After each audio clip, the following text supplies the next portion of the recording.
Hello and welcome back to the Game Bet Match Podcast. I'm your host, Manny Friedman, along with my co-host. Benny and the Soviets. Bum, bum, bum, bum, bum, bum, bum, bum, bum, bum, bum, bum. You're not Elton John. Stop singing. No, but the great part about that song is you can sing that like drunk karaoke, and it doesn't sound as bad as some other songs. That's true.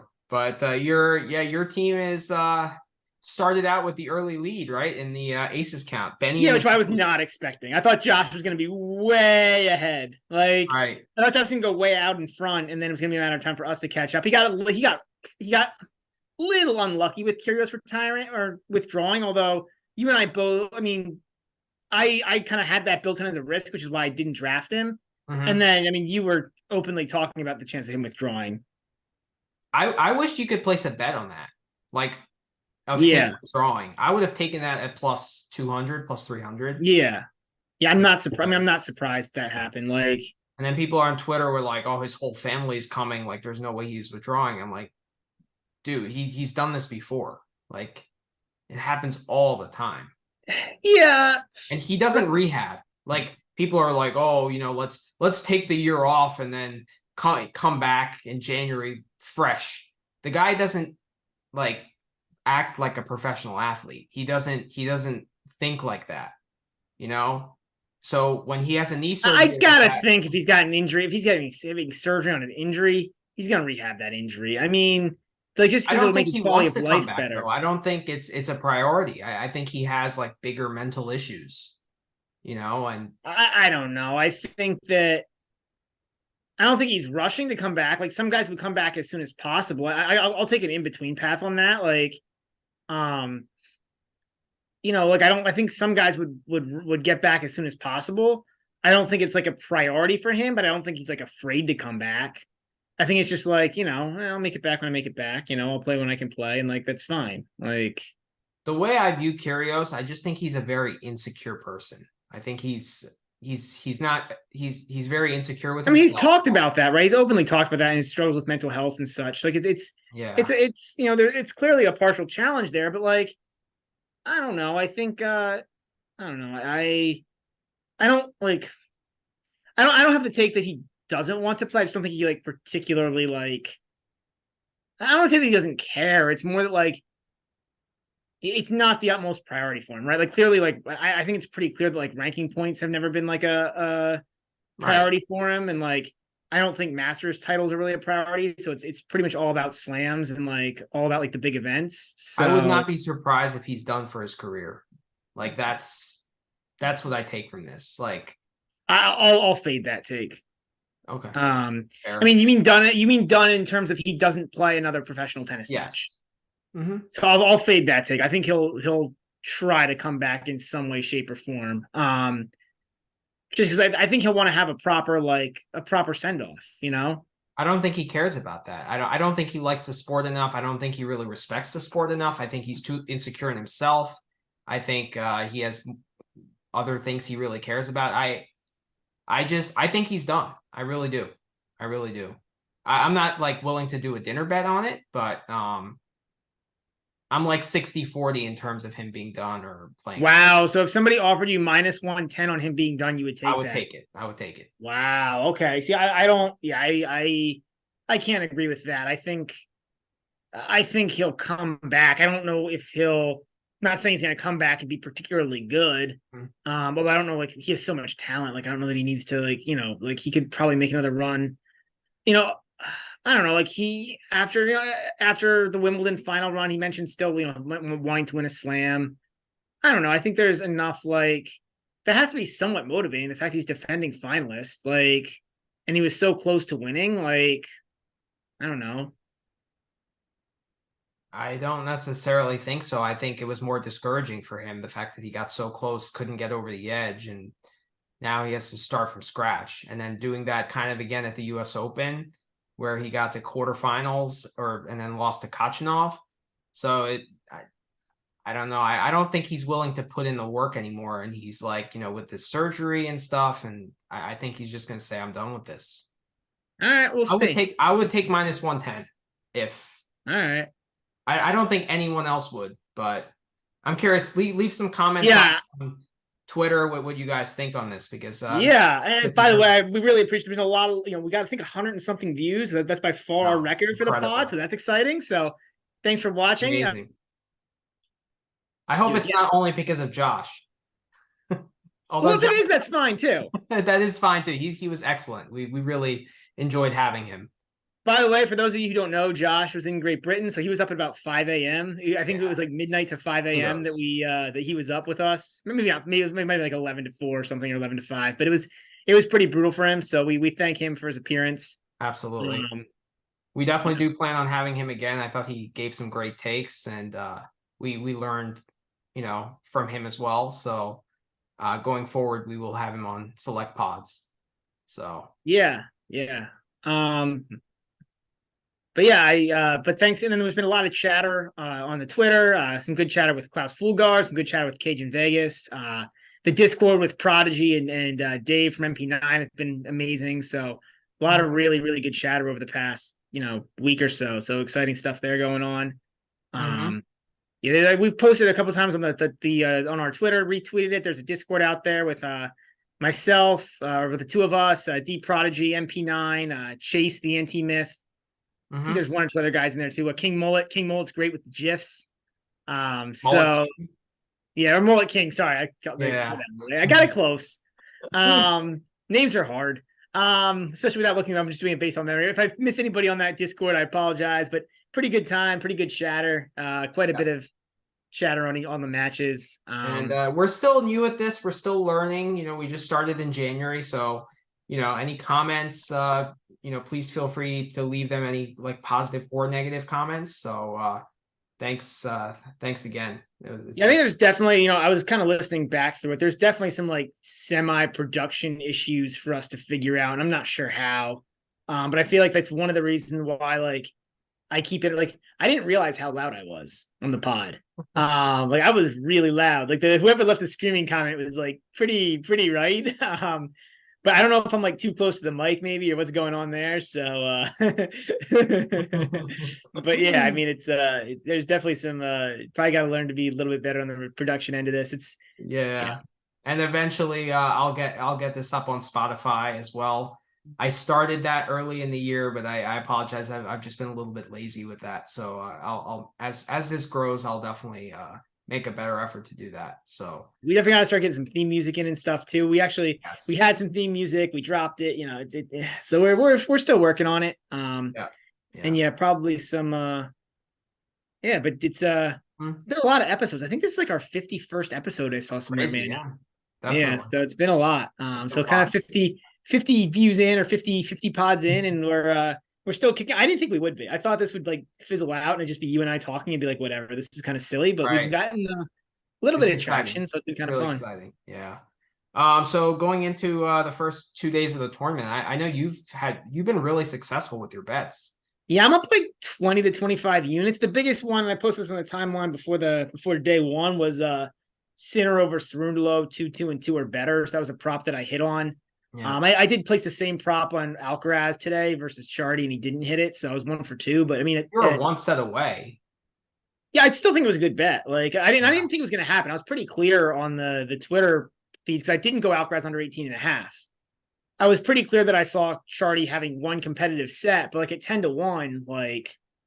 I mean, I actually had a conversation with Cajun Vegas about this, because we were both originally thinking of going to set one over the 9.5, and I was like, well, there might be a competitive set or there might not. I think there will be a competitive set, but I feel at 10 to 1, the blowout was a. I don't feel bad about that bet, and obviously the Sinner versus Cerundolo bet hit at 12 to 1. I thought that was just a pure matchup thing. And one of our GBM plays, I think, was Sinner under 18.5, right? Mm-hmm. Yep. And I thought that was just a pure matchup wise, man. All Juan Manuel Cerundolo does is just float forehands to the middle of the court.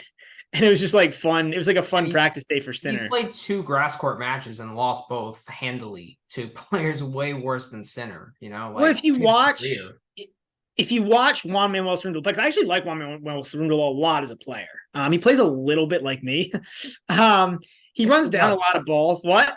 He actually does. Yeah, he runs down a lot of balls and he fights pretty hard. But he just floats way too many forehands into like the center of the court, which is kind of an issue for me sometimes too. And so like against a guy like Sinner, you just knew that was going to be like batting practice, and it was just going to be like, if only I could like Sinner. Well, yeah. I don't hit the ball nearly as well as Sinner, which is why I might lose 2-2-2 to you. I think you've lost a few matches 2-2 to me this year. There's been a couple of 2-2s, 11-2s. But yeah, I mean, I love Swindle because like the guy fights, but he's just not like he gets in a match against Sinner on a fast court, and he's just not at Sinner's level. Yeah. I mean, our plays of the day, we went 3-0 for day one. So yeah, so other play, I thought the Halys Evans play, we got kind of lucky there. Halys broke at the very end to get us there. Lucky. We needed that last break, so thank you, Halys. Oh my god! And then I mean, it was also a product of it being so lopsided yesterday. Like at the end, or like at the end of the day, day one, they played. Yeah, and I'm gonna look back at the stats from that third set of Halys and Evans because I think you said that Evans didn't even get a break point, right? No, he got 4 break points throughout the match. Okay. But I think they were all in set 3. Well, I mean, that would make sense because set 3 went to a tiebreak. But he didn't break the entire match. Yeah. So Halys was really dominant on serve. And then some guys on the Discord, they were talking about, after Evans got the third set in the tiebreak, Halys was only minus 135 to live bet to win, and he only needed 1 set. So I got that at minus 145. I didn't get the 135. I got the 145. I would have hit that. I was amazed. That made no sense to me because I thought at that point like each set was a coin flip. Like I wasn't all of a sudden like, oh man, Evans is like dominating this match. It was still really close. I thought each set was a coin flip. I still think it was advantage Halys because Halys was way more dominant on serve. Like Evans hasn't broken at all, and the 1 set he won was a close tiebreak. So it's like I still think it was advantage Evans. Halys, I think it was maybe 55-45 for each set. Okay. Going into yeah, I mean we're not that far off. Either way, like to get that at minus 145, like rare example where like a minus money bet I thought was actually amazing. Like in terms of like the value was just I don't know if money was coming in on Evans, like because people like were but yeah, it's but we were good deal for us. And then the Thompson money line against Nakashima was our other play of the day. Which Thompson somehow bailed out from 2 sets down. I know. But to be fair, Nakashima's level dipped too. Like I thought Nakashima looked really good the first set and a half or so. Thompson was also bad. It was a product. I mean, it was 2-2, right? So and that's how, right? Like a grass court match isn't going to be 2-2 if both guys are playing like near their best, right? But I thought it was like a product of both, but I thought I did think Nakashima looked really good. Mm-hmm. He was really dictating with the forehand, which is like kind of his thing. So yeah, I was really I was impressed by Nakashima first set and a half, and then it kind of went wayside. It did, yeah. And credit to Thompson. I know that match got stopped due to rain at like break point Thompson in the 5th set at like 3-all, I think. At 2-2, I think it was 2-3 break points. Something like that. And then he converted that break point when they came back. Yeah, I think that's actually a worse timing for Nakashima personally to have to come back and face break point. Right. Which I mean, that's been the lead story here, right? I would say it's been, and it often is at Wimbledon, but I think the lead story for this tournament has been the rain. Yeah, which makes for an absolutely insane day tomorrow. We have 10 first-round matches, and we basically have an entire half of first-round matches. So, yeah, it's going to be an absolutely insane day. And I mean, first round, just to be like frank, I think it's actually very hard to keep track of everything in the first round, like let alone when you're adding some second-round matches to it. So, I agree. It's going to be. I agree. So. What were some of your other bets that you were successful on? So we were both on the Etch Zapata Morales over, and then I was also on the Etch Zapata Morales 5 sets. I didn't bet a winner there, but right. I had the 5 sets and I had the over 38.5. I thought the over 38. We had a discussion with Klaus Fulgar on this. Like it was kind of interesting because, like, yeah, I agree with Klaus. Like, neither of them are great servers. Yeah. But they're both like, I mean, Etch's serve is decent enough. But like, they were just both terrible returners. Like, they're not terrible. Like, they're just both terrible defensive players on grass because they're just not like, they're not fast enough. Right. Like, they're just, yeah. I mean, like, grass, you have to be like, you have to be comfortable on the surface, and you have to be like, in order to be a good returner on grass, you have to be fast or a good. Sorry, not like a good player receiving serve. You have to be fast. I think you have to be athletic on the grass, and like neither of those guys are. They both like, and they're both not very like. They're both kind of stiff. Like they both kind of move like side to side and don't really want to move at angles or don't really want to run around the court. Like I mean, Zapata is like side to side. He's pretty good, and Etch, honestly, I still like his movement's improving, but I still don't think it's particularly good in any direction. But he does have the big forehand. I mean, the forehand's great. Better on clay for sure. I mean, both guys move better on clay, but I just think for me, the reason why I like the over was just the competing angle of it. Like both guys, are going to dig in, right? They're not going to like give away sets. They're not going to like, if they're down 2 sets to love, they're not like going to feel bad for themselves, right? So it's like, yeah. And then both guys in terms of level are pretty similar, right? So I just think it was a great over spot. I didn't have the confidence to hit the 5 sets, but I actually did hit Zapata money line because I thought it was a coin flip match and I was getting plus 140. So that was my rationale. It didn't hit. I mean, it got really close, obviously, but yeah, that was a good bet at giving the plus money. Right. I hit a funny one I hit today was the I had the Alcaraz. I was pushing pretty hard on the Alcaraz -9 over Chardy on the Twitter and on the pod yesterday, and that came through pretty easily. Chardy's just fantastic. Like, I actually went 9.5 at even money. Okay, yeah, I think that was a great bet too. Like, I also had Alcaraz to pick up a bagel at 340, that's and amazing. that came plus 340, and that came in.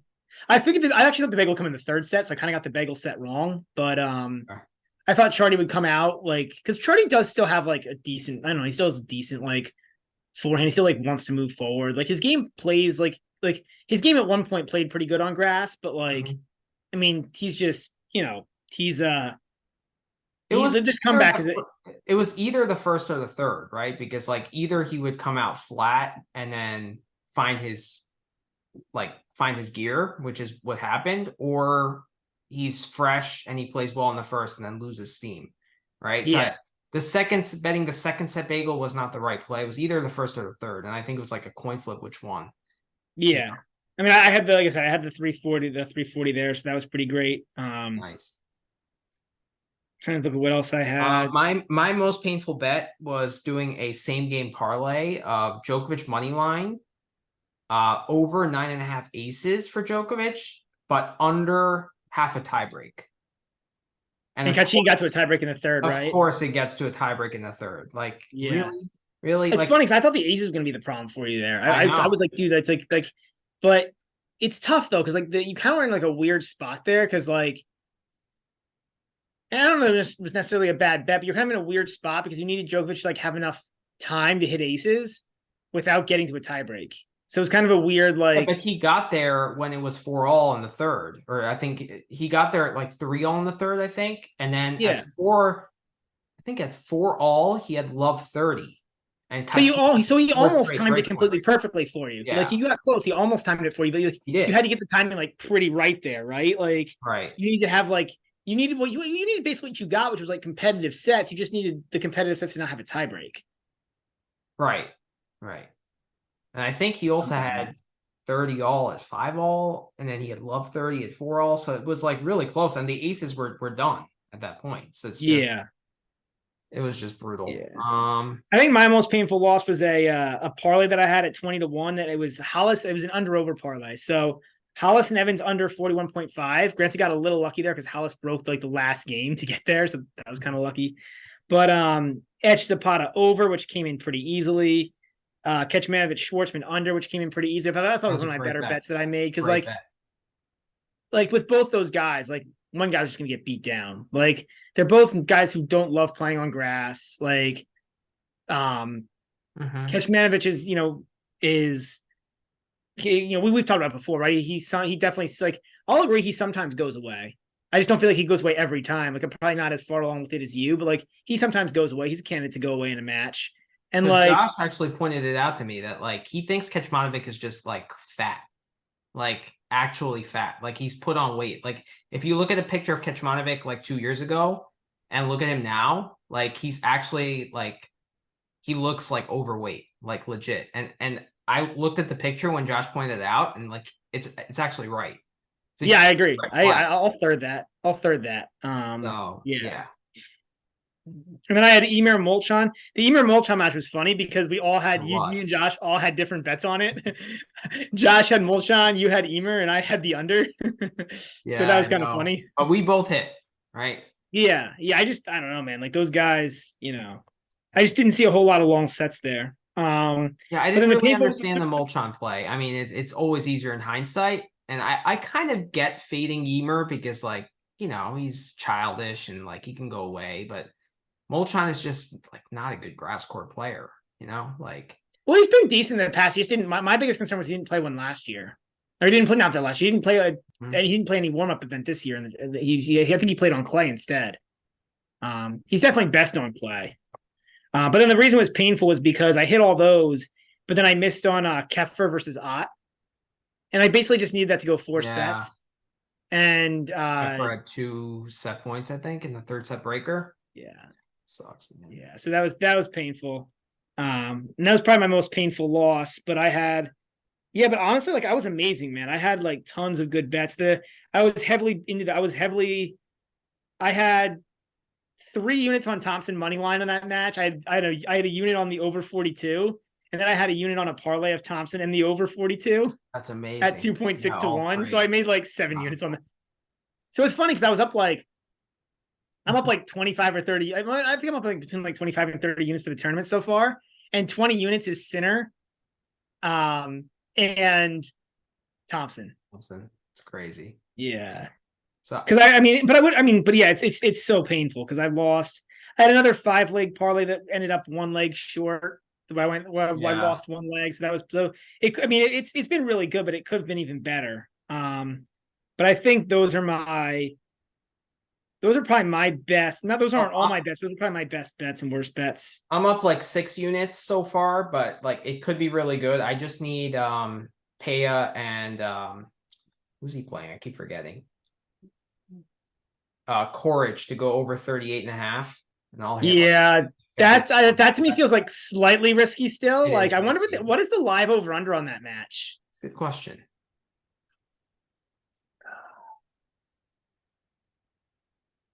It's probably 38.5. It could be. I mean, it's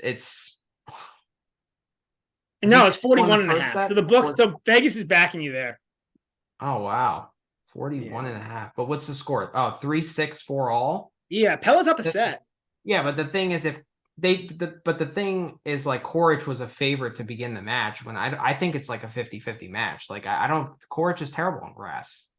What has he done on grass? He's had some good runs. He won Halle and beat Federer a few. Like for me, I feel like it's more that like Courage shows up 1 tournament a year. I know. So like twice a year he shows up and plays amazing.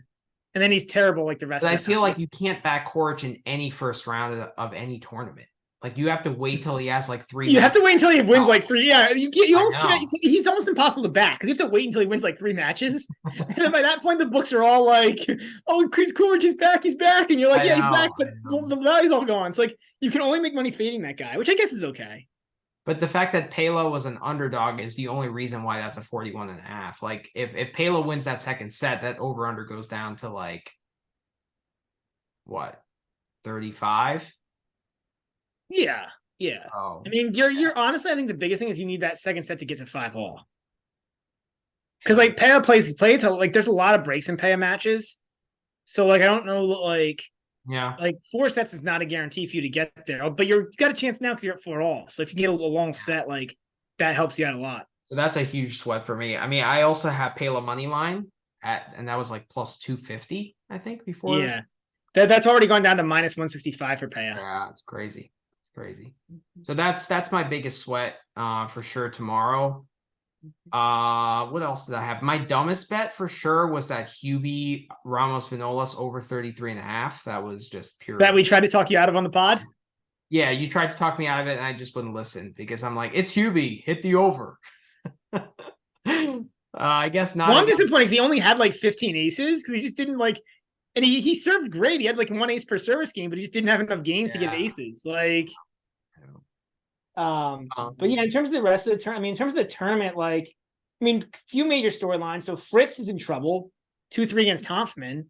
I actually have a live bet on that. I put a live bet on the beginning of the fifth set, 175 on Hoffman. So Hoffman, we'll see how that goes. Fritz is up 3-2 going into tomorrow on serve. But Hoffman, but it's on serve, right? So yeah.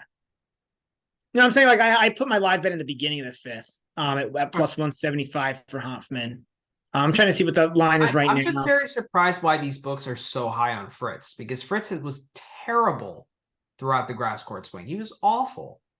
And like, I don't know. I mean, like, I guess like define awful. Like, was he challenger level? I don't think he was challenger level. No, he just wasn't just like something was off. I mean, he wasn't up to normal Taylor Fritz standards. I'll give you that. But like, he wasn't like the problem with Fritz is that when he plays badly or when he plays a little bit below his like level we're accustomed to, it's really bad because he's so one-dimensional. He only does one thing well. So if he doesn't do that thing well, it makes the rest of his game or like his game look terrible. And he's very like he can be exposed. If he does what he does well, then he's tough to beat. Like he's top 5. I don't know, define what exposed means though. Like I still think even when he's like not playing well, he still is decent. Like he's still like a top 40, 50 player, even when he's not playing well. When he's playing well, he's like top 5.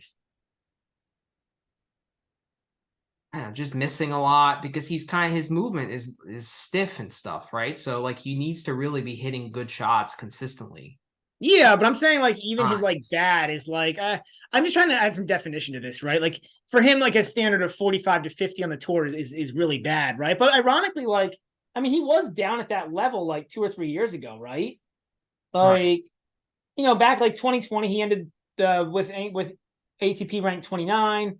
2021, he ended up ranked 23rd. 19, he ended up 32nd. So like, and I think when he's playing poorly, he kind of regresses to that level. But like, fair. It's not like I don't know. I don't think it's like Shapovalov bad, right? It's not like that's kind of my point, right? Like I think it's easy to overstate that. But you're right. The books do give him a lot of respect. But if he goes down to that level, like Hoffman can beat him because like Hoffman is. Yeah, I don't think he does most of the time, but I think he can. I think it's like possible for him. Well, Hoffman is around that level. He's like 30 or 40, right? I don't know about on grass. On clay, I would agree with that. I don't know about grass. But at plus, so I had 3 bets on this match. I had Hoffman money line at plus 295, where I think on some books you could get him at like plus 320. I didn't really do much line shopping on that, unfortunately. Hoffman Fritz over 38.5 games, which hit because Fritz won that 4th set. And then Hoffman to break serve in set 1 at plus 175. These over-unders are so tough on general on these 5-set matches, man. Because like so often you don't know. Like they're almost all like 4 sets worth of games, and then you're like trying to figure out if it's going to go like over or under 4 sets worth of games. Like you're gonna have 4 long sets or 4 shorts. I actually like it better. It's like it's a little bit like the over-unders in like best of 3s are kind of weird because it's almost like. It's usually like, okay, it's probably not like it'd be really hard to actually hit this in 2 sets, but if it goes 3 sets, it's guaranteed. So it feels a lot of times when you're doing like the over under for like best of 3 betting, you're basically betting 2 sets or 3 sets. Whereas like here, you're betting like more of a true game number. Right. Yeah. I found myself hitting a lot more overs and unders here. And I found myself doing a surprising number of unders. Well, these over-unders are really high, right? When you get like 39 to 42, it's just like... But that makes sense for a 4-set grass match. If the average set is 9 to 10 games. Yeah, I guess. Right on grass is going to be a lot of tiebreaks. Like a tiebreak is a 13-game set. Right. Yeah, I like the Schwartzman Kecmanovic angle where it's like, it's kind of going to be a blowout either way because like if Schwartzman plays terribly, Kecmanovic blows him out, but like Kecmanovic can like just not show up, right? So I like that angle. I like the compete angle. If both guys compete really hard, it probably goes over. Like I think Baez and Barrios Vera went over. Even It though we didn't did. hit It that, did. I'm a right? little bit. You got to be careful there, I think, because like if you have two good defensive players on grass, it's a little shady. Like I Yeah. don't know how much I want to bet like Demon or overs. Like he's a really good competitor, but like he's liable to get broken or get a lot of breaks. So like, yeah, you got to be careful. It depends on the player, which isn't really like a very like intelligent comment, but it really is kind of the truth. Yeah. Yeah. You kind of have to look at the match as a whole. Yeah, which is another like not very intelligent comment, but Yeah. yeah, but true. One of my best bets was Rude 3-1 against locally at plus Yeah, I'm 250. amazed locally won a set against, but I mean, Really? So I mean, locally he's just not good. But I guess you were more fading Rude. Like, yeah, I don't know. I'm fading Rude, and like locally, like for him, this is just like the greatest match ever, right? So it's like, yeah. and he redlined for one set and won 7-5. So Did he redline? Did you watch? Was it a red I line? watched some of it. Yeah, he played really well in that second set, and then he played pretty well to start the third, and then Okay. even in the fourth he kind of competed, but you could just tell like he was just kind of overmatched. He came out really flat, but Yeah. second, third, and fourth set he played well. Oh, how about let's talk a little bit about FAA and Michael Mmoh. So Mmoh, I had the plus 2.5 sets, but he actually won outright. We could have hit like a 7-1 there, which is crazy. I still would have never like that. Would to me was just a disaster of a match to bet. Like it's just like two guys who you don't know enough about, right? Like, right. And Mmoh, like it's more of an embarrassing loss for FAA than I think it says much about like really Michael. bad. It's really bad for him. But Mmoh's got a chance to make a third round here, man, which is more ranking points. Like he could get back into the top 100. I mean, it's amazing. Like he'll play Marterer tomorrow. That's a winnable match. Okay, we'll talk about it later, but I think Marterer is going to win that. Okay. Yeah, but I mean, FAA is like a shell of himself. Is he hurt? Like, what's his problem? I think so because he hardly played, right? Like I think he's hurt. I just don't think he's like tennis is tough, right? Because like they don't really give out a whole lot of injury news, but like yeah. I hope he's hurt because like, well, I don't hope he's hurt, but I'm like, if he's not hurt and this is how he's playing, that's really bad. Yeah, I mean he hasn't played much this year. He's only played. So he played fine after in Indian Wells. What? After Indian Wells or after Miami, he didn't play a lot. Yeah. Which, I mean, yeah. So because he went from Miami right to Madrid, played Madrid, Rome, did try to play Lyon, but then he played one match in Lyon and then he played the French and then right to Wimbledon. So very little play out of like no 500, no 250 play pretty much for FA, just major tournaments. Yeah. Yeah, I mean, we'll see. I mean, I hope he's back for hard court because like if he's playing his best tennis, he's a guy in the conversation, Yeah. Yeah. It's just like a shame that he's kind of fell off that so much, but what else happened? Another set exact I bet I got right was Nori Machuk. Nori to win in 4 sets today. Okay. That was a nice hit.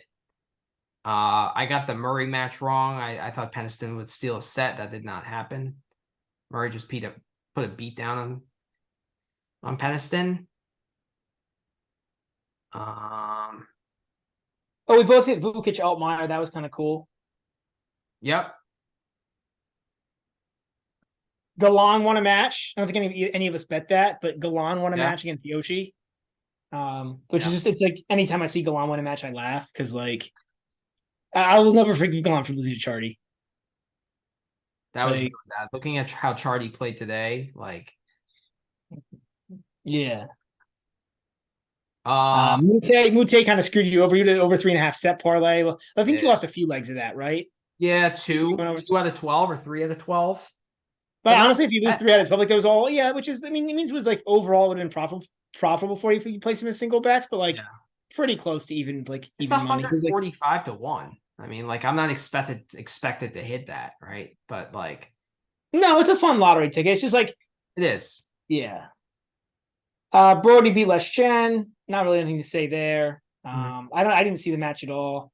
You hit the over in Karatsev Van Ash. I mean, I don't think there's really anything special there. Yeah. Rublev Purcell was kind of funny. We pushed that. That was kind of a funny match because Purcell was actually up 5-2 in the second set and lost 19 points in a row. It was amazing to watch. Like, it's just like it's just insane to see a guy lose 19 points in a row. But yeah, it's just he's just not, I mean, it was actually kind of fun to watch. Like when Purcell was playing well, he was doing like all kinds of like goofy slicing and stuff. He's playing like a really different strategy. He was like alternating slices, like super aggressive play. Like it was very non-standard play, and he kind of confused Rublev for a while. Plus, it's really difficult to deal with that, right? When you're playing a guy who's just like doing like non-conventional stuff all over the place. Like it was almost like Bublik-esque kind of play. Where it wasn't just like all smash, it was like all kind of like it was just very little, like he was almost not doing any conventional rallying with Rublev. I just think in order to pull that off, you need to be so talented and your hands need to be like silky smooth, right? Like Bublik is just way better in terms of that, like aspect. Oh yeah. Well, right? And the fact that Bublik has a massive serve helps, right? Like Purcell's serve is good, but it's not anywhere near Bublik's. Like if you're getting 2 aces a game or an ace a game, like you can get away with a lot of stuff, right? Right. Barrios Vera beat Baez. That was a fun match to watch, actually. Yeah. A couple of tie breaks made a difference there. We'll talk a little about that match with Goffin. Goffin beat Fabian Morozan. We both hit on Bublik over McDonald. I had the games, which barely got there. I think. I had the sets. Well, the games, I had the games. So you barely got there. It was like one barely got there. It was a backdoor cover. Yeah. I mean, Bublik is the last guy I would expect to get backdoor covers with, like. Well, it was sort of backdoor, right? Like he lost the first set in a tiebreak. It wasn't really like a true backdoor. Yeah, but I got 4, 4, and 4 the last 3 sets. Like if one of those sets goes to a tiebreak, I don't think I hit that. Yeah, true. Yeah. Enzo lost his first ever 5-set match. He lost his first ever 0-3. Okay. JJ Wolf got him in a tiebreak in the That was another one in my over 3.5 set tiebreak, over 3.5 set parlay. So yeah. Marterer got Gojo. I'm trying to look at anything else. Vukic? Isner went out. Isner went out with a setup and lost. That was kind of interesting.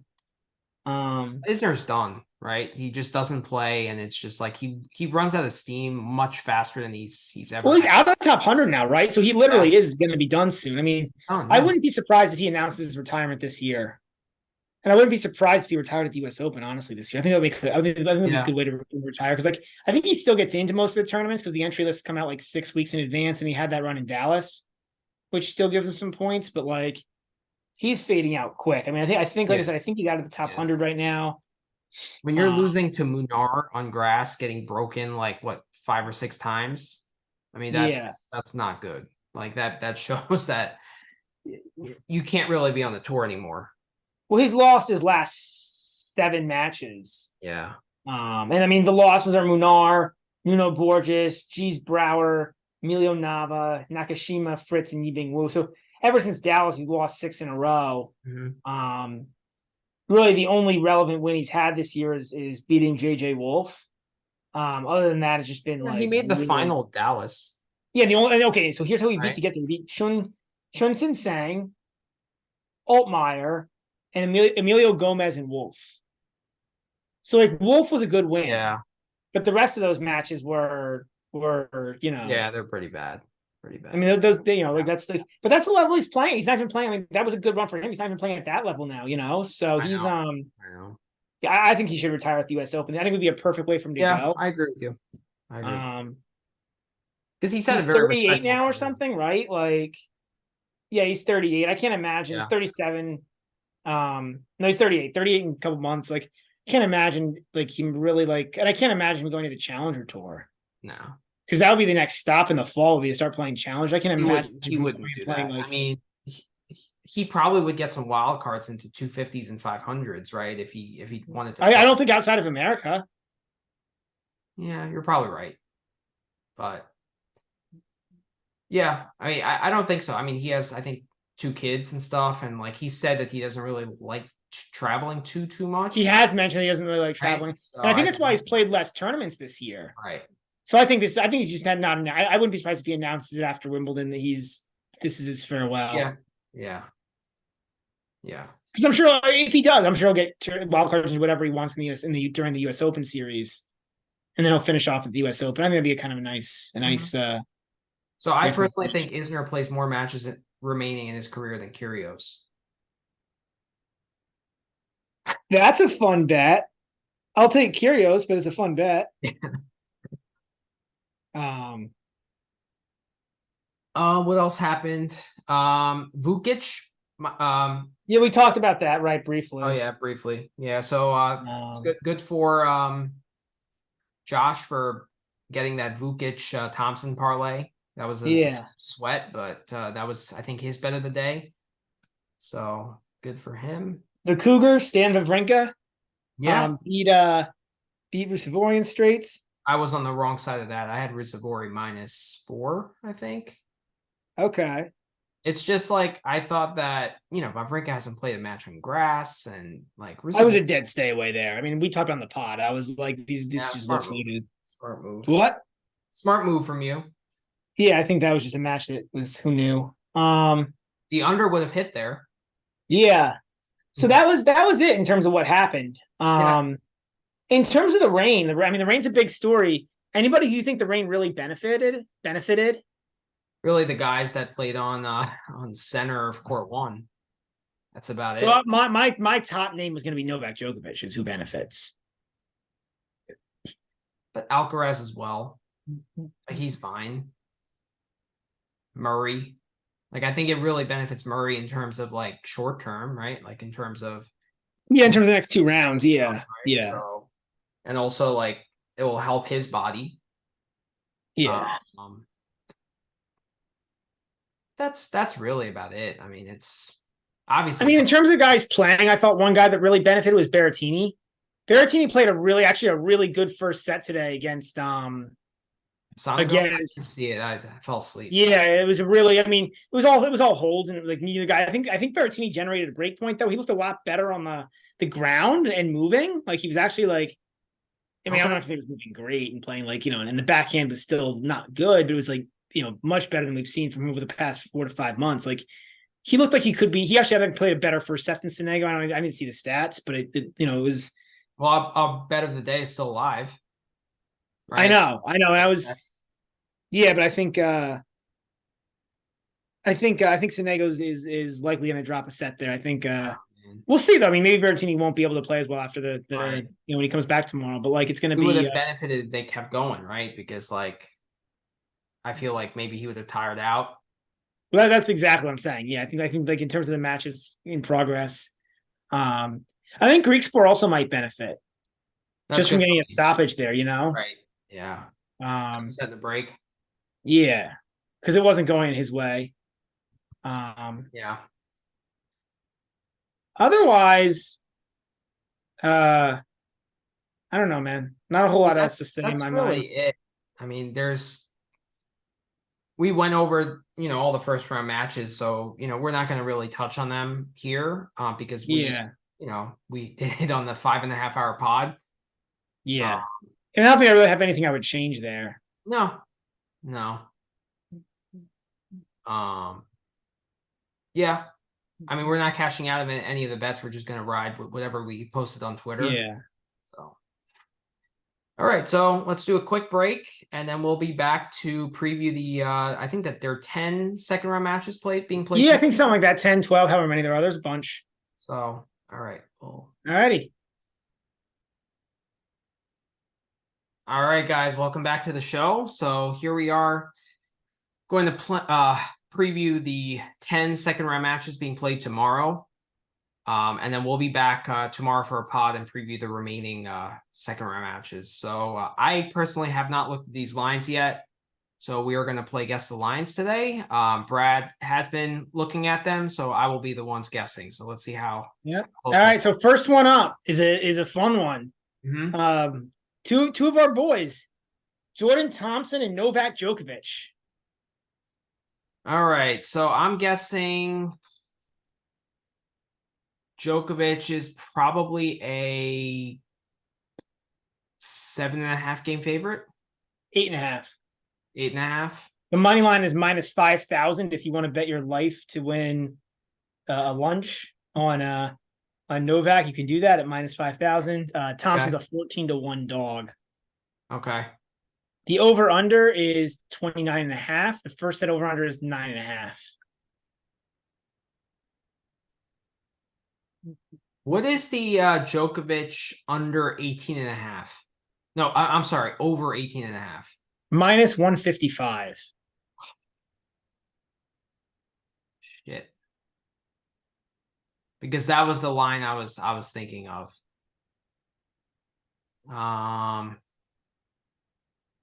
What's the over 19? The over 19 is plus 115. By the way, the total is 29.5. I didn't mention that before. The total is 29.5 at an even minus 115. Do you have a bet here? I do not. I think this is pretty well set. Yeah, it's because my take is like Jordan Thompson's a pretty decent player if he's playing well on grass. Like that's his best surface. But I'm a little worried after that win versus Nakashima. It wasn't like the longest win in the world. It was a lot of short sets. But I don't love it. But I think the spread, it's so hard with these big spreads, and I don't see anything that tells me like that this is definitely going to be a runaway, where like 8.5 feels like way off. Like I think somewhere in the 8 range was the right line for this. So I think it's pretty close in guessing. I just think that there's a big mental gap here, right? So I actually think like the over could hit here. It's just like if the set gets close, like Djokovic could steal that set and then run away with the next one just because like Thompson might get frustrated and just like go away for a couple games. Yeah, I mean a bagel's at 475. I don't like that. Thompson's gonna win a game. Like he's a respectable grass court player. Thompson to win a set is at 2 to 230. Plus 230. 230 to win a set. The thing with Thompson also in this matchup is like, I don't think he has a big enough game to really trouble Novak, right? Like Novak is going to get a ton of returns in play, right? So any game that Thompson wins on his serve, he's going to have to like out rally Novak, which is going to be very challenging. You know what I mean? Because like he doesn't have a big game, so he's not going to be able to like make progression. Yeah. So he's going to really have to hope for some Novak errors. And I think Novak will be sharper than he was against Kachin. I think that rain delay against Kachin kind of messed up his rhythm. They've never played. Never played. They've never crossed swords. See, part of me was I was also hoping it was minus 7.5 because I probably would have laid the games there, to be honest. Jordan Thompson does have a 7-year advantage in age. He's 29 versus Djokovic is 36. Djokovic could be 50. It's not losing to Jordan Thompson. He's a 10-pound weight advantage. If we believe the ATP profiles, we're probably like 8 years old at this point. But at one point in his life, he was 10 pounds heavier than Djokovic. But he's down 165 million in career prize money. Yeah. Are there any props up? No, I don't think so. What's the over half a tie break? Like one tie? Will it's not up. It's not up. There's very little up for this match. Just like your standard lines. If like on another book, if I see like over on break pop props, I might hit that here because I think there will be some breaks. Like, the first set line is Thompson. I'm not playing this match, but the first set line is Thompson was over 9.5 is at plus 150. That's kind of interesting. I think over 9.5 is plus 150. Yeah. Yeah, I don't mind that. I'm staying away from this match completely. I think this spread is pretty close to right, and it's really hard with these big spreads, because like it's just a matter of how much is Djokovic gonna be able to break Thompson, like are there gonna be multiple 6-2 sets, or is Thompson gonna keep 2 of the sets moderately competitive? And if he can get to a tiebreak like Kachin did, like honestly, Thompson and Kachin are actually quite similar. Thompson's way better. He's better in grass, yeah, but like game style wise. But I do think Djokovic will also be sharper. So, do you have a play? I want to look at the break props on Bet365. Okay. Because I might hit Djokovic over on breaks here. All right. Yeah. Next up is Sinner versus Schwartzman. I'm guessing Sinner is probably like an 8.5 game favorite. 7.5. Sinner's giving 7.5 at -120. The money line is 16-1, a little better than Djokovic. Schwartzman's an 8.5 to 1 dog. I think that's insane. I don't see how you could ever hit that. And the over under here is 31. Over 31 is -120. Under 31 is -110. I like the under 31 here. So I actually have a play here. Yeah. Sinner under 18.5 is out there at +160. That was the next line I was going to ask you what that was. That's my play here. And I'm going to lock it in right now, actually, before I lose it, because I don't want to lose that because I think that's an amazing line. I think I'm going to hit that too. That's too good to pass up. Here's my take. So here's the thing, right? Mm-hmm.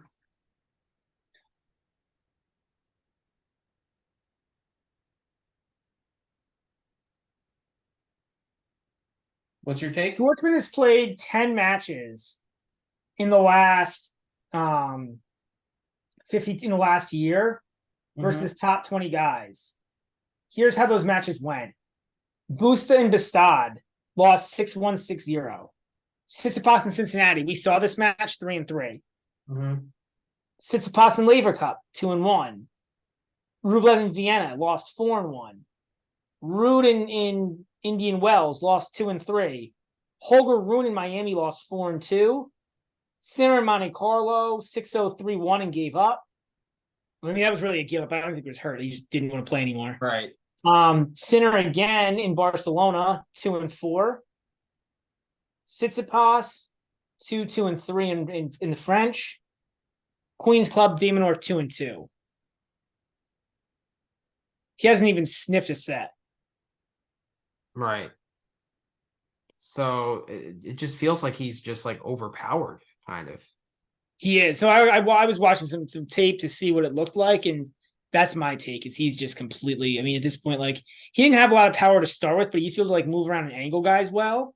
He actually still can do that when he's doing it well, and when he's like, that's how I think he's able to beat some of these lower powered guys, like guys like McDonald, and you know what I mean. Is like, he kind of like he still is pretty good. He still is a good mover. He's still like he actually has a really underrated net game, I think. And he's a really good like scrambler, and he's really good at getting that little like short cross court two-handed backhand angle shot, like that short angle in the front of the court. But I don't think those are all particularly relevant in Sinner. No, I think Sinner's just like such a good ball striker. He's just gonna bomb the ball and pin him back, you know, and he's just gonna like bomb. He's just gonna be a bomb. And the other problem I think for the other way I think about this match too is like Sinner got the perfect opponent to practice for Schwartzman on in Juan Manuel. Yeah. Now Schwartzman's better than Juan Manuel, but like it's not that dissimilar of a game style. Like I said, Schwartzman gets the ball deeper. He's more aggressive, 100%. But it's not.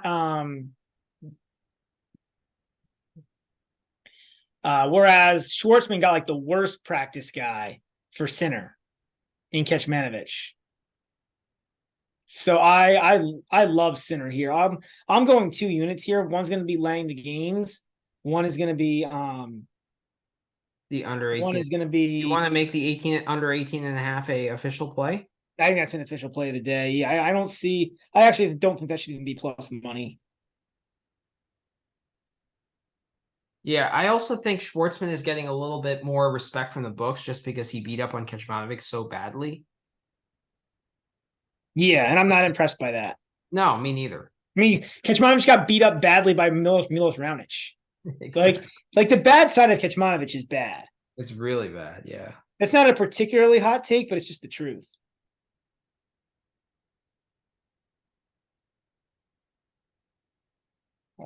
Yeah, I'm gonna go 2 units on the 18.5, and I'm gonna go 1 unit on the 7.5 as I also well. think the 31 over under is pretty amazing too.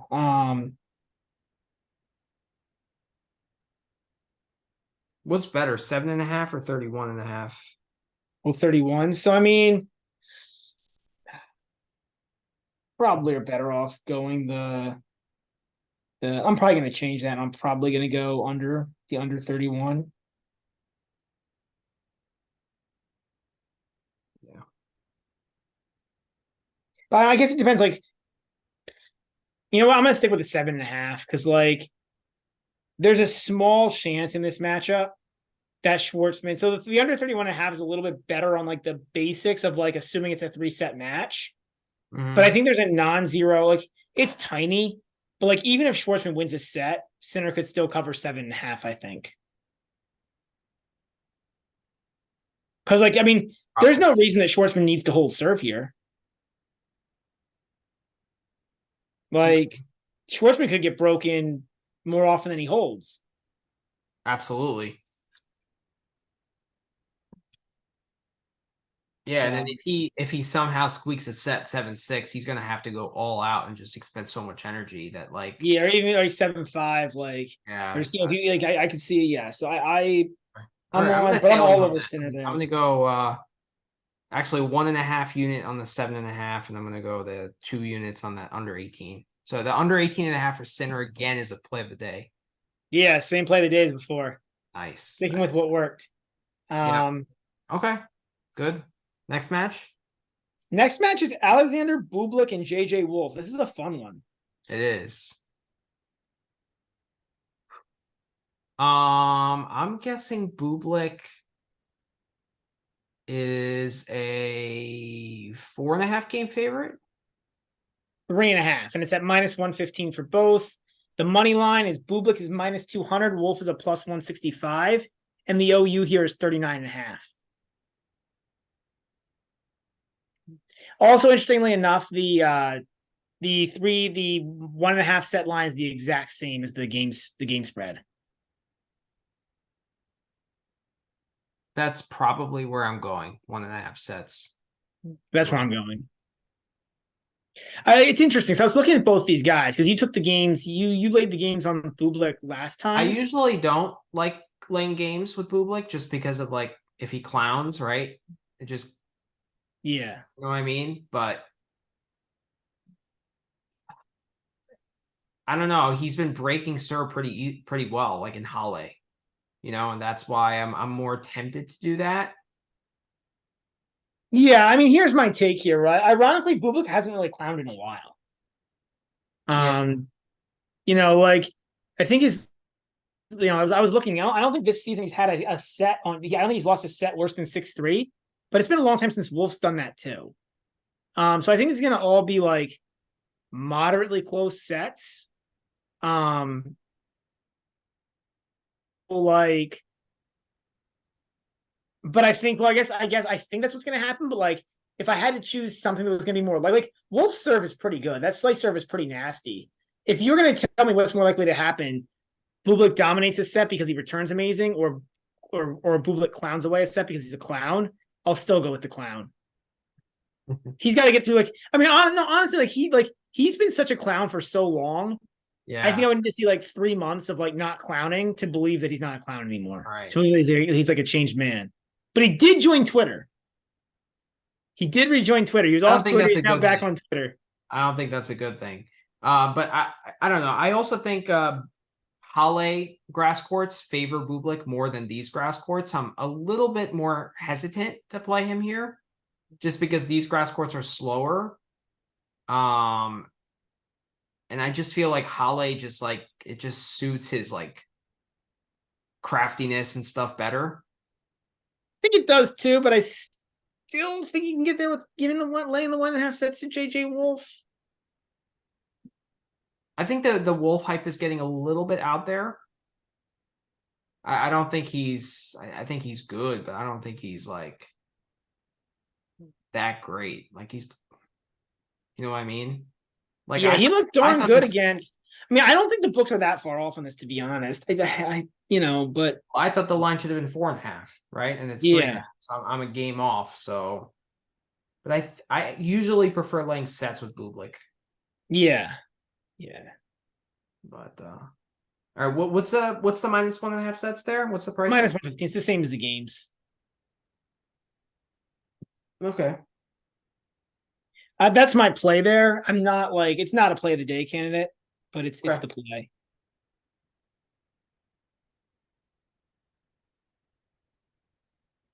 Let me lock that in. It's funny. The center when I was like, I'm racing, I need to lock that right now. This 1.5 sets, I'm like, it's fine. It's okay. But I do think this one's gonna fail a decent percentage of the time.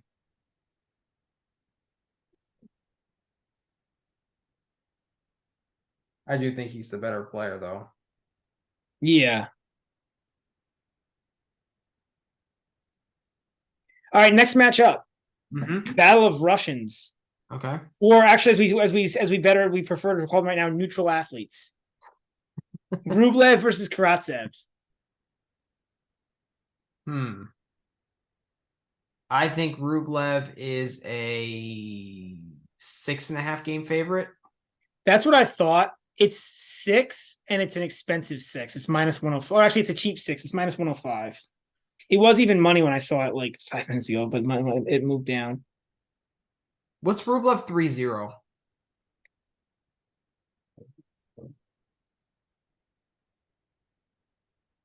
+110. And what's Karatsev to win a set? -145. But Rublev wasn't that convincing. And Karatsev is hard to bet straight sets because, like, if he's firing on all cylinders, like, he can win a set against anyone. Yeah. No, so I don't, maybe not like that. What's the over-under here? Oh, I forgot to mention that. So the money line is -500 for Rublev, Yeah. +375 for Karatsev, if that's appetizing to you. The over-under is a neutral 36.5. So it's -115 on both sides. Do you have a play here? No, I think all the plays here. I mean, yeah, I don't. No, I don't. I think this is pretty well set. Like Rublev's the better player, but like I mean, Karatsev's tough to bet because he can play really good at times. I could see Karatsev winning a set, like just breaking once and winning a set, like a 1-break set. But I could also see him not. Like, I think this is the right line. I thought, like I said, I thought my guess was 6.5. So if my guess is 6.5 and it's 6, that to me tells me like, yeah, it's close.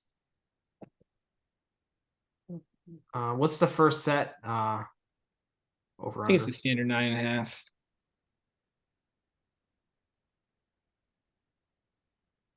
There's so many matches tomorrow, man. Like just scrolling through is so difficult. Crazy, yeah. First set of under is 9.5, but it's a juiced over. It's over is -155.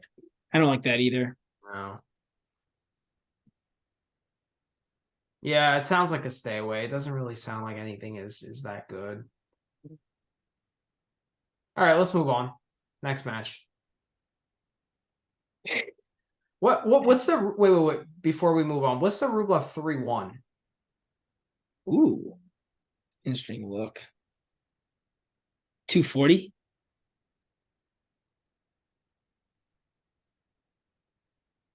I think I'm gonna take that. Okay, I think that's the best play on the board. Yeah, I'm not taking, but I think this is the best play on the board. Next matchup: Jan Choinski versus Hubie. I'm guessing Hubie is like 5.5 game favorite. 6. It's an expensive 6. 6 at -130. Choinski's a 6-game dog at even money. But you're close. The money line is -1,600 for Hubie, +850 for Jan. The over-under here is 34.5 at -115 for each.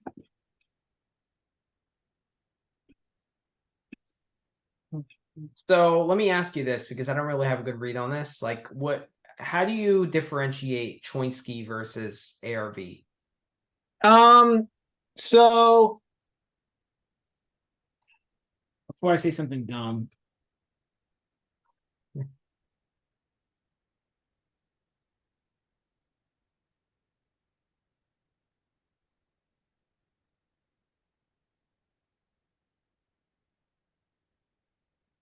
So Choinski is righty with a two-handed backhand. Vinolas is lefty. Okay. So that's the biggest thing.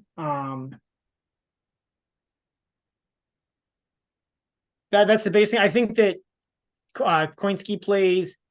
He still plays that clay court style of game. He's not really like a big hitter.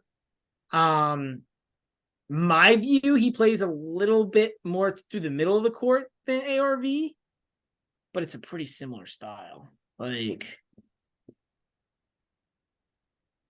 yeah, he's actually probably less aggressive than ARV. Might be a little more consistent, but probably less aggressive. What's Hubie 3-0? I'll look that up for you.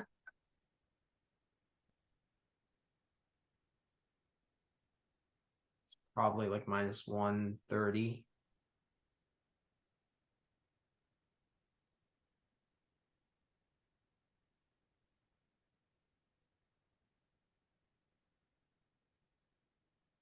Minus 165. God damn it. I mean, like Choinski. I have a play here. The over-under is 34.5. I'm going under. You're going under on a Hubie match? I am, because so just math, right? 20 games is 7, 7, and 6. If he covers that 6, which I think he should, 7, 7, and 6 is 20. If he wins 20 games to 14, 7, 7, and 6 to 14, so covers the 6-game spread, winning 20 games, that's 34.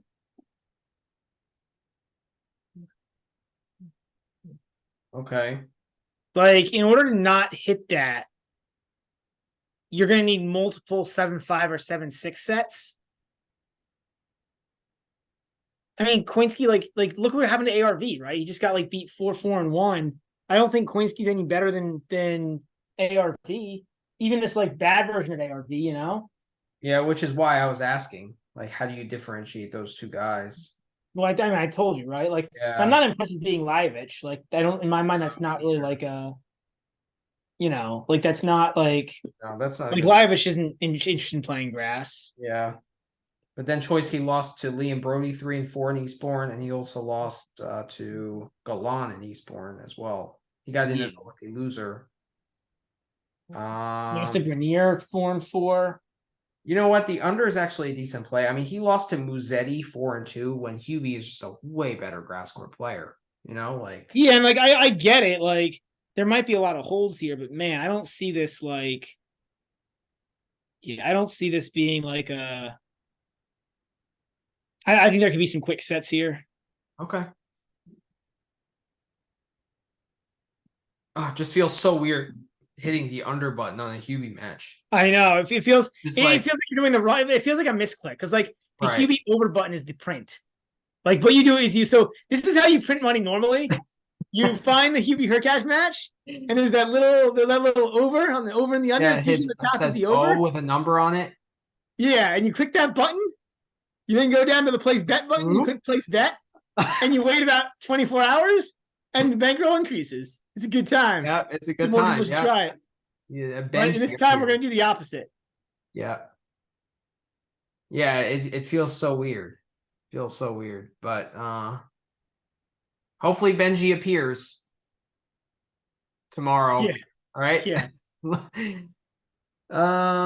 Okay, I think I'm gonna tail you on that. I'm not so confident it's not a play of the day candidate. I mean, anytime you hit a Hubie under, it's probably not gonna be a play of the day.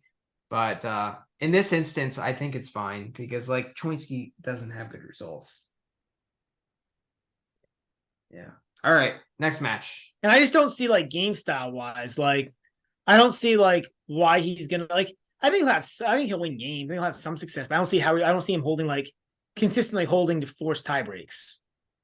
And Choinski's not an extremely aggressive player, right? Who's gonna take. Well, that's what I mean. He's not gonna blow because he's not going to blow Hebe off the court to have easy service holds, right? Like I think it's going to be like,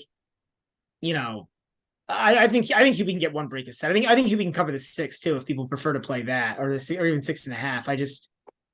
I prefer the over under gives you a little more space. I think. Next match, I want to get your thoughts on. Goffin versus Vera. Oh my god. So I put Goffin probably as like a 2.5 game favorite, 3 game favorite in that vicinity. Is that what it is? No? Am I way off? 5. Whoa. But what has Goffin done recently? Like nothing, right? Like I don't put much stock into beating Marazon on grass. Yeah, I don't either. I mean, Goffin is so up and down, man. Like, I mean, he lost his set on clay. Like Philly Lopez played him to a dead draw for 2 sets on clay. And that wasn't like a retiring, fired up Philly Lopez. Yeah. The problem is Goffin's upside is so much higher than Vera's. Yeah, but here's Goffin's wins this year. He beat Bublik in Auckland, and he beat Chris Eubanks. He's got a bunch of them, so it's a long list, but you'll see the rest of it.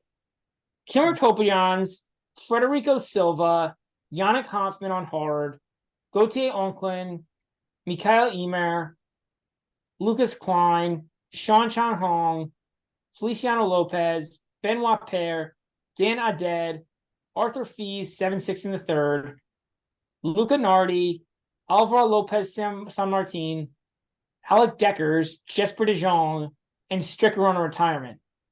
And now Maro-san. Like there's no, I mean, there's man. Yeah, but like Vera belongs in that category, right? Vera's not nothing like. I think he's up. I think he's in the higher class of that category, right? Like, I guess, but like, I'm not really looking at his quality of wins in terms of backing him here. What's Vera plus 1.5 sets? Well, I didn't mention the full lines yet either. So the spread is 5, and it's an even spread. The money line, we talked about this in Discord a little bit, so I guess you missed it, but the money line is Vera plus 210, Goffin minus 260, and the over-unders are neutral 37.5. Okay. I'm interested in the Vera plus 1.5 set line. Yep, I'm gonna give you that in a second here. It's plus 115. Ooh. That's where I'm going. You like that? I'm a little nervous about Vera, man. Like, well, like, I don't know. I'm like, this is never Goffin. I'm debating between that, the plus 210 on the money line, and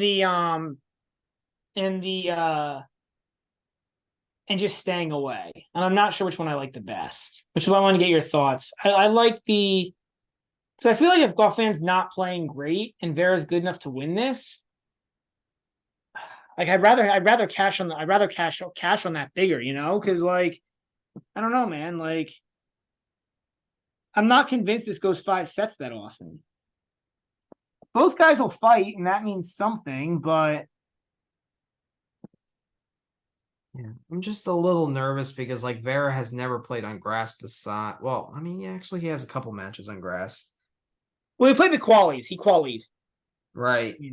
So that's his grass experience. Then last year he lost both grass court matches. And then in 21 he played 4 and he also qualified and then lost to Kevin Anderson. But in 4 tight sets. So like I guess he can play decently on grass. He beat Rinky in qualies. Yeah, that's a really good win. 6-6. I don't think the line's that far off here. The debate is, do I take the 2? I'll probably take the 210 on Vera because like Goffin's been pretty up and down this year. He's got some just like I said, he lost it. I mean, Goffin lost to Jerry Shang last week in the Ilkley Challenger. Or not last week, a few weeks ago in the Ilkley Challenger. I wish that the Marazon match was a little bit more physical, because I feel like Goffin has trouble kind of like backing up long matches. But if Goffin's off, if he's playing the way he did against Feely when it was like a tight, and granted that's a completely different style matchup, but like if he was playing the way he did against Feely when it was a tight 3-setter, not tight 3-setter, but it was dead even for 2 sets. Like I want the plus money there if Vera can beat him. I mean, looking at I thought he was worse on grass, but looking at his grass court results and like beating Rinky, like that's pretty good. I think I'm gonna follow you there. I think I'm gonna bypass that 1.5 sets and just go with that money line. I think it's worth a shot, because I think, I mean, initially I thought Goffin should have only been a 3-game favorite, and it was 5. Right? Or even, I may have even said 2 or 2.5. Yeah. So, okay, I'm gonna hit the Vera. I'll do it, but I'm not particularly pumped about it. It's not like my favorite bet of the day. Yeah. Okay. All right, what's next, Brad? Man, Marterer versus Mmoh. I think Marterer should be like a 2-game favorite. It's 1. He's the favorite. It's a 1-game favorite. He's -130, -120 at -1, and Mmoh is +110 if you take the game, or -110 if you take the game. On the money line, it's -130 to +110, and the over/under is 40.5. What's Marterer -1.5? That you'll get good odds on. +140. I like that. I think that's where I'm going. I don't know, man. Like, did these guys play in qualifying? They both played qualifying. They didn't play each other.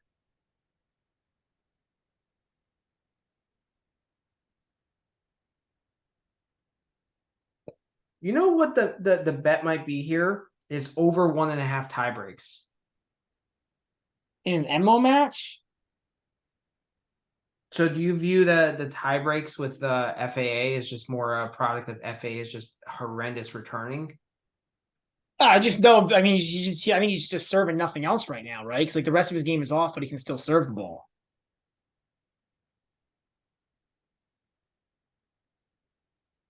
I mean, Mmoh played tie breaks in 4 of his last 5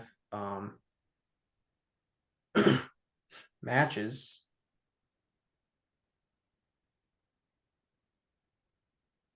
Yeah, but that was against Gojo and Marzan. I mean, Gojo especially is like another big server, right? Like, I don't know. Like Mmoh played a bunch of tiebreaks with FAA, and he played, but then like if you look at locally, there weren't many long sets there. 1 tiebreak, but everything else was short. Marterer plays a lot of long sets. Yeah. At the same time, I don't want to hit the over/under here. It's high. What, 40.5? Well, yeah, I mean, but you know what Mmoh's like game is too, right? Like Mmoh's game is to just get balls back in play and play good defense. And he moves exceptionally well. He does. But he has no offense. He's 0. Whatsoever.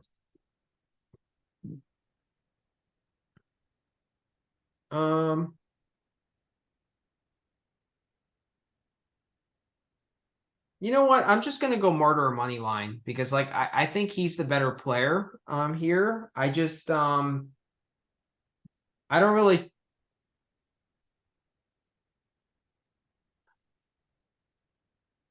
I think this could go 5 just because of like the fact that Mmoh gets a lot of balls back.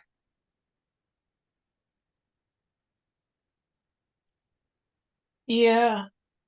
It's tight. I'm not like confident about it. I just slightly lean Marterer here. I think I do too, to be honest. Like, I think, but the problem is you're laying juice. You're giving -130. It's not a ton of juice, but there's some juice there. I'm gonna stay away. Like, It's just good enough. Like I wouldn't do that minus 140, but minus 130, I'll do it. All right. Yeah. But this one's tough. This one's really tough to call. Yeah. Next one, Vukic and Halys. Ooh. This is an interesting match. Halys. See, I would lean Halys here. It's just like Halys had to play late into the night today, which is what I'm worried about. In terms of the line, I'm probably guessing Halys is like a 2-game favorite or 3-game favorite in that area. Yeah. And I thought it was the same thing. It's Halys minus 2.5 at minus 115. The money line is minus 165 for Halys, 1 plus 135 for Vukic. The over-under is a 41.5. It's a high over-under. High.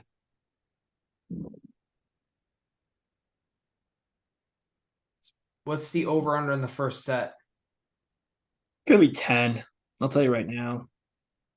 I mean, I didn't look it up yet, but I'm sure it's gonna be 10. Yeah, it's 10. It's minus 125 and minus 105. It sounds all right to me. Like, I was looking at the under here. The under 41.5. Like, Halys, I don't know if Halys really wants to be here.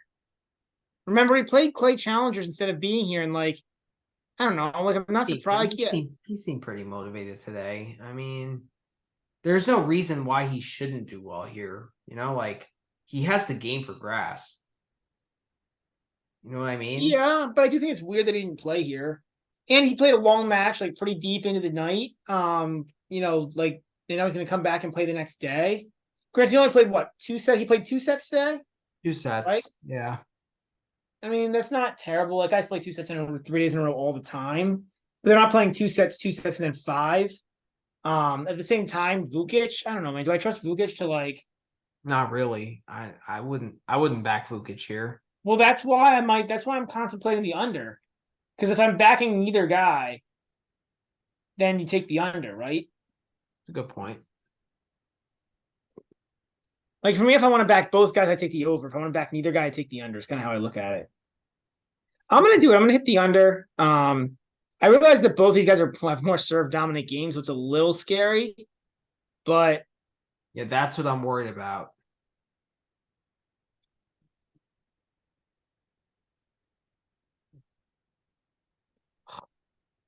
I'm staying away here. I don't see any line I really like.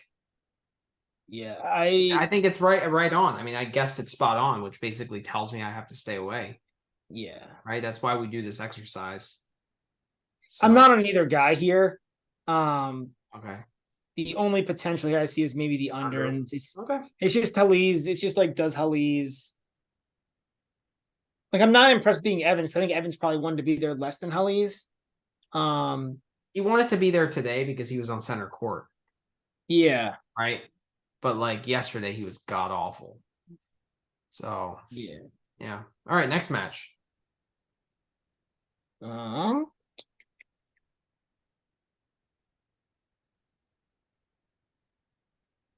many to scroll through. I'll be at the bottom, right? Because they're like, yeah, but if you scroll all the way down, right? Musetti Munar. I'm guessing Musetti is like a 6-game favorite. 6.5. But it's a cheap 6.5. It's minus 105. Okay. What's the over under here? Oh yeah, I can go through the rest of the line. So I keep forgetting to do that. The money line is Musetti's a weird money line here.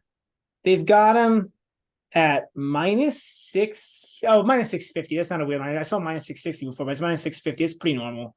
Munar's plus 450. The total is 35.5. What's Musetti minus 1.5 sets? It's probably not very good. No, it's going to be like 300. Minus 335. And Musetti in straights? That's at minus 115.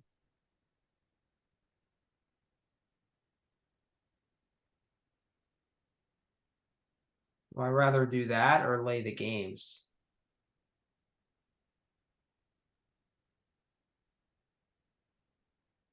Do you have a play here? I'm gonna lay the games, man. Like Munar, I don't know. Munar was pretty good last year at Wimbledon, so that's a little scary. But before that, he had been terrible.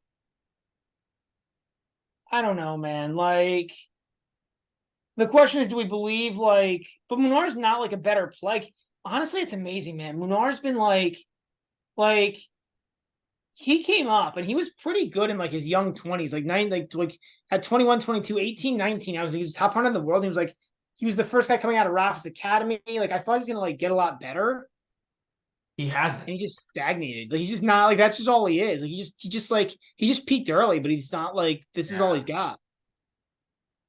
And when you watch him, you don't really see any upside, right? It's just battling and just kind of running balls down, but like he's just like very underpowered. He's got a decent forehand. He gets a lot of spin on it. Like, it's an annoying forehand to hit, right? Like, they played in Santiago earlier this year, and Munar beat him down. But like, well, that was not this Musetti. No, that was a different. That was the Musetti when the Monstars had all his powers before Michael Jordan came in and saved him in about March or so. Exactly. You know what? I'm gonna back you there. I mean, we're thinking alike on this, right? This is never Munar. It's only Musetti, right? I think 6.5. Yeah, cheap 6.5 is pretty good here. Pretty good. Like, I think it should be more like 8 personally. Like, really, I just like. I mean, yeah, like I'm not impressed by beating Isner. Like, the question is like, I mean, it's really tough because like, so Munar was pretty good last year at Wimbledon, but do I trust that, or do I trust how much he struggled during the clay season? Well, who did he beat at Wimbledon last year? Marterer. He beat you, but he beat you in straight sets. That's fine. A lot of people beat me in straight sets.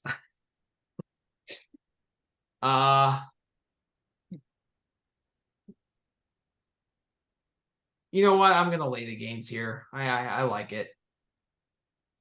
It's tough, man. But I mean, Munar's just been like not good, at least in my opinion. Like, I don't know. It's not a play of the day by any means, but it's pretty good. Yeah. Although I guessed the line perfectly right. You did. But what are the conditions tomorrow? It's sunny. I don't think it's going to be as windy. So that I don't like.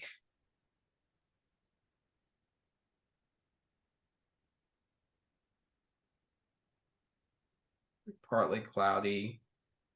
8-mile-per-hour winds with 18 to 20-mile-per-hour gusts.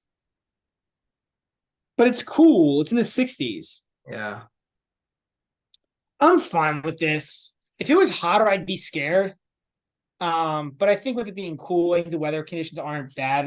The court should, I mean, it hasn't been dry, it hasn't been sunny, so the court shouldn't be like super dried out. Yeah, it should be pretty slick actually. So that backhand slice is really going to skid. Yeah, I think that favors. Musetti. Favors Musetti. And the ball's not going to come up as much, right? Like with Musetti, I always worry about the ball coming. Like Musetti, the two things that always concern me are like power to his backhand and balls coming up to his backhand. I don't think that's a problem here with the court being slicker. So I think I like Musetti. Clay is his best surface, or do you think like grass is? For Musetti? Yeah. Clay, I think is his best surface. He has more time to wind up on both sides, but it's not as extreme as Munar. He has more time, but like I feel like grass could suit his game because of that backhand slice. Maybe it's just because the swing is big. But I do think like he's improving on the grass, man. He's had a decent grass season. He's had a pretty good one, yeah. I'm on Musetti here minus the 6.5. I'll tell you on that. All right, what's next? Just a second. Gotta lock it in. Lock it in. I am, because you know what? It's late at night, and I just don't want to I don't have to then go back and relock these in after this. I just want to go to bed. And it's not juiced, right? It's even money. It's minus 115. No, minus 105 is the minus 6.5. Okay. It's not. It's minimally juiced. This is a fun one. Etcheverry and Wawrinka. Ooh, it's a good match. Young guy who can't move versus old guy who can't move. The Cougar is back in action. Probably Wawrinka minus 1. It's big, a little bigger than that. They like that win over Rusevori. It's Wawrinka minus 3.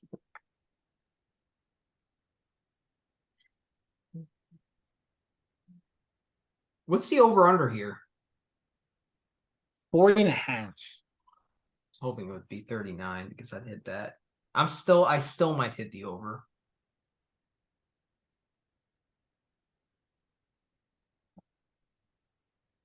Is there a 5-set line? I'm guessing it'd be like plus 250 or something. Plus 250. That's exactly what it is.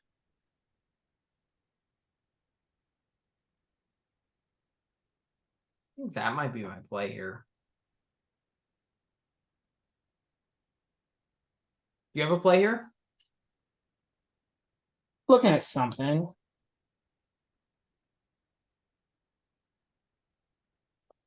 A little bit concerned about Etch playing today, deep into the night. Wawrinka should be fresh because he only played 3 sets.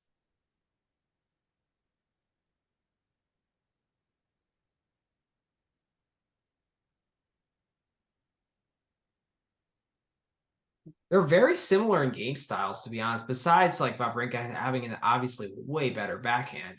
But that's what I was gonna say, right? It's kind of like they're the same guy, and I actually think Wawrinka's a better player. I think he's better on every shot. What do you think? I think at this point in their careers, I think Etch has a better forehand. I don't think it's you're probably right, but I don't think it's a massive advantage. But Wawrinka's serve is better. Not that Etch's serve is bad, but Wawrinka's serve is actually pretty good. Yeah, it looks unconventional, but he's just so jacked in his upper body that like he's able to generate so much. Yeah. I actually think Wawrinka has a very good second serve, which is why I think he has. He does. Yes, that's why he has a lot of success against Novak. I don't know, man. It's tough. You don't see. Wawrinka hasn't played here in so long. He lost a center last year in 4 sets. And he plays so little, Wawrinka, at this point. So it's always hard to get a read on him. But he's not bad when he does play. No, he's not. But it's funny because he doesn't play enough, like, at least in my opinion, I'm looking at it he only played. Go ahead. He only played 40 matches this past year, but he just doesn't he didn't play anything between Roland Garros and Wimbledon. Played 2 challengers between Rome and Roland Garros. He hasn't played since Roland Garros before coming here, but he did just beat Rusevori in straights. I'm kind of thinking just because of the matchup, I'm thinking I might play Wawrinka minus 1.5. Because it's dangerous though. But do you really think Wawrinka wins if it goes 5? No, so I'm not betting Wawrinka in any way. I'm just betting the 5 sets.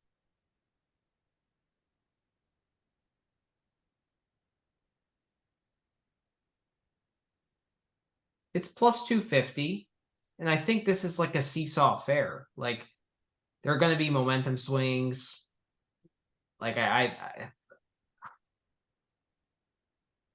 don't know. Like they're very similar players in this day and age, besides Wawrinka having the better backhand.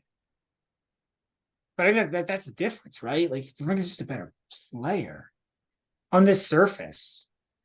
To me, it's either I think this is going to be a long, drawn-out match. That's what I'm getting from this. I think it's either the over on games because I actually see some tie breaks and longer sets here, or just if you want to go more aggressive, just go with the 5-set line. Yeah, I gotta think about this one, but I might do both. I don't know. What, the Wawrinka laying the games and what else? No, the Vavrinko, I'm not laying the 7.5. But I guess like that's such an ugly that I mean they both can't hit, so it's kind of lame. I don't know, man. This is tough. That's it for tomorrow's match. This is the last one. Oh, this is the last one? Yeah. What's the -1.5 set price for Wawrinka? Minus 105. I'm not. Yeah, I don't really love that the more I think about it too. I thought the price was gonna be better, so I'm not gonna hit that. I think it's like it's hard also a 38-year-old with a, I know he's still playing decent tennis, but like, well, so this is what I was looking at, right? So these are his recent results coming off a win in best of 5. So this year at Roland Garros, right? He lost in the second round to Kokonakis, but it was a 5-set match. I mean, you see, the problem is like, then you got to go back to 21 Australian for the last time this happened. Like, it's just so hard to get good data on Wawrinka, man.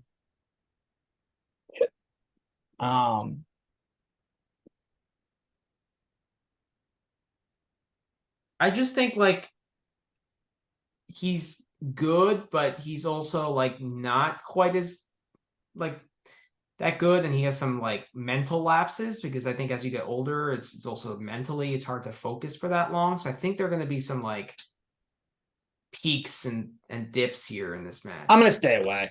I think there's too many question marks on Wawrinka. It's like he's just not a good guy to bet. I think like.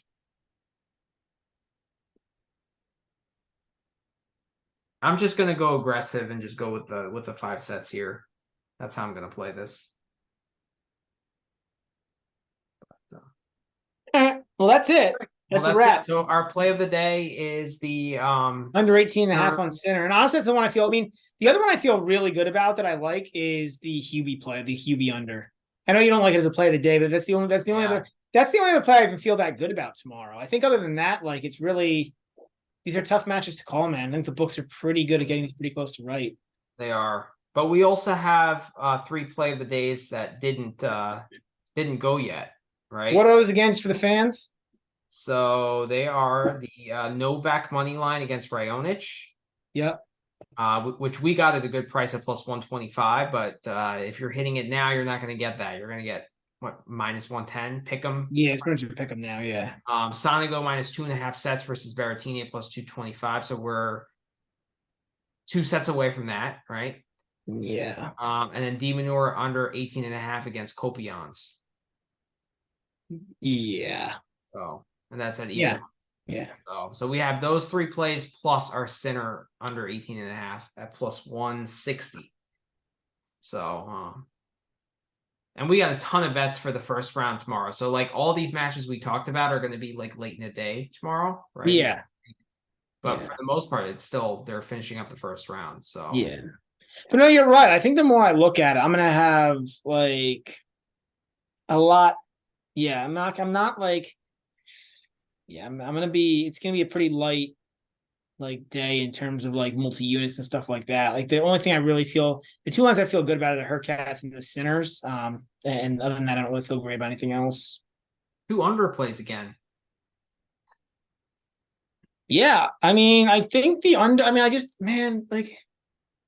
Yeah, I just like.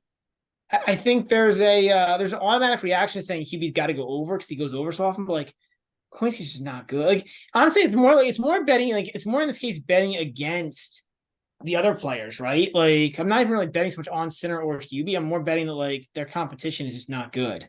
Right. Okay. So we will be back tomorrow to recap all of these matches that are happening for day 3, and then we will preview the remaining second round matches. Yep. So, it's good stuff. Alrighty. All right. Well, we'll be on Twitter tomorrow. You're working, right? Yeah. Do you have off the whole week? I'm off the whole week.